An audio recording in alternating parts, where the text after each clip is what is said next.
comes to power, when it comes to cohesiveness, you go to Nongshim, right? Like the top side is insane. You have great engage. You have good kite back potential as well. Because I think these players are really good, and this draft edge is absurd. Oh my god. Okay, they just walk past one another. That's a bit cute. Yeah, so Lands, I think, tried to sneak it. Oh no, he's been baited. Will get knocked up, has to flash. Double flashes to follow Permafrost. There's first blood going over to Jiu.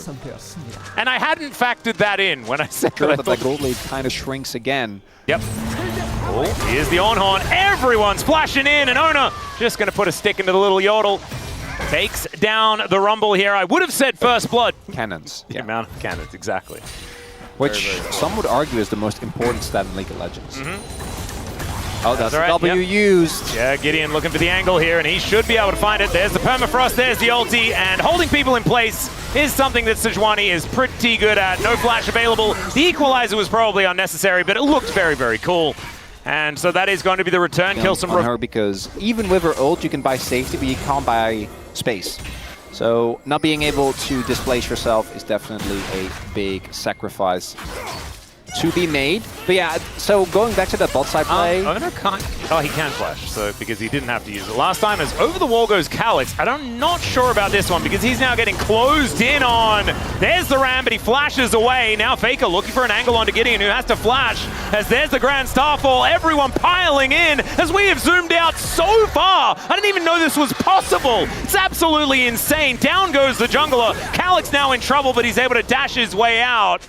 And it is just one kill, but here with Gideon, unfortunately, yeah, never gonna get out of that. Like, does a decent job of sidestepping, but there's just way too much damage.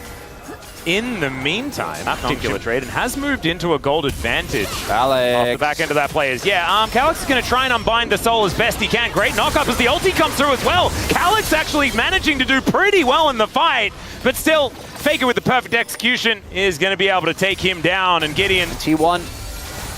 The squad lead slowly extending, and yeah, as I was highlighting, even though a lot of the characters are melee, you do have a lot of effective range as, Doran. Doran, I don't know. Okay, it's going to be a 2v2. They get the knock-up. Bouncy castle here for Kingen, but the equalizer was doing so much work. The flash comes down, and Calyx just picks up the kill, and somehow Kingen limps away. Win a best of 5 against maybe even this team. Could happen. And so picking up a victory here, going to be a big deal. Of course, starting off on the red side, a little bit rough here for T1. They have benefited a lot from the first pick ability.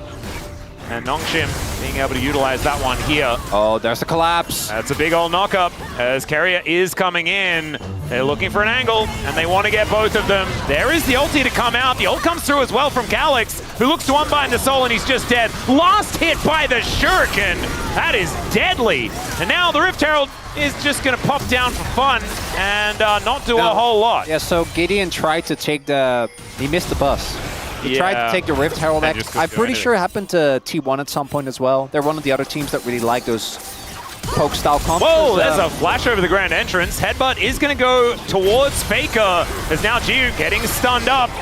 And has to go into that Featherstorm pretty early on. Permafrost goes down. Jiu's trying to kite as best he can. Has the perfect execution, max range from Faker is going to lock down the kill. He does die, but Calyx is also now in trouble as he does have to snap back. That is still Gideon picking up the kill there as he equalizer in fantastic position. And Lahens is just dancing around this fight like a ballerina. What? And the harpoon just one-shots the Jhin. Is Rumble a better AD carry than Jhin? What the heck was that, Kingen?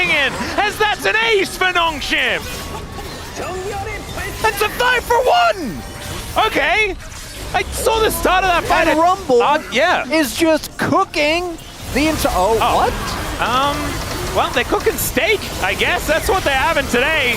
As now Owner is also in a whole lot of trouble. Faker dancing around this fight, though. He's got that perfect execution. Great knock-up to come through from Doran. As now Gideon will get taken down. Faker able to get out this time as the curtains have been called. But it's curtains for Doran before too long. And now an equalizer going to block off both Owner and Faker and otherwise not do anything at all. So Gideon does go down. 2 for 1 trade at the minute as that Shuriken backflip kind of gorgeous there for Faker. But he's not going to go too far in. And without their ults, I don't know if they can contest this. Doran does have his, You can see Gumayusi's still a long way away without his ultimate. Remember, he has 0 range. Oh, for Deadly Flourish. Let's see whether Ona can get in there and take this one down. The ultimate from Calyx says absolutely not as the ram comes in, and they take down Lahens. Chiu trying his very best to kite as Faker gets himself all the way back to his shroud and isn't going to be able to offer any more damage. And a Lahens for there.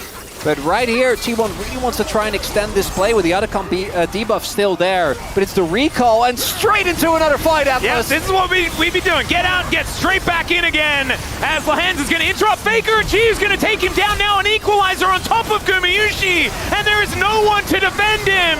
Down goes both of the damage dealers. T1 have no way out. They are just cooked. This dragon is now going to be taken. That is a clean ace, an objective steal, and whatever the heck else Nongshim want to get.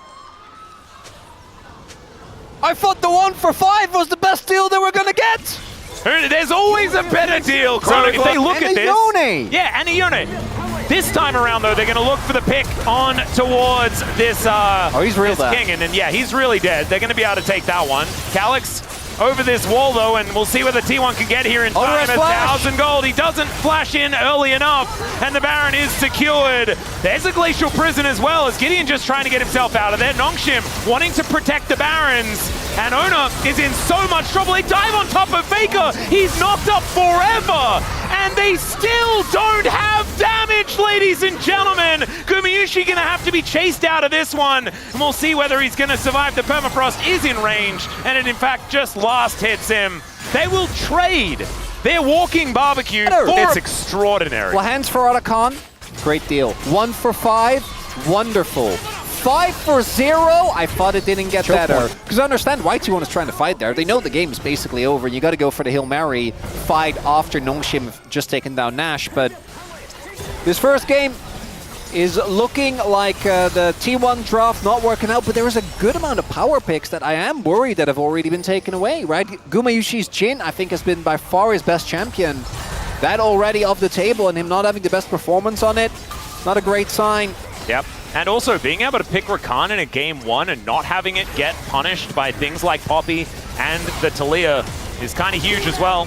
So Lahens getting a lot of advantages out of that. Speaking of which, he goes in, doesn't quite find Guma, and he's likely going to get popped. Does try and battle dance his way out, and in fact he does. Into the backline goes Faker, but they just see him and destroy him. The ulti from Calyx as well collects the rest of them, and Nongshim are just playing with their food at this point. It's a triple kill for Jiu. They just need to wait for the conga line of minions, and the Noodle Boys will do it here in game 1 against T1. We're gonna have to see some better champions picked from our 3rd place team here in the LCK if they want to be able to reign supreme against Nongshim. And you best believe DK and KT are extreme.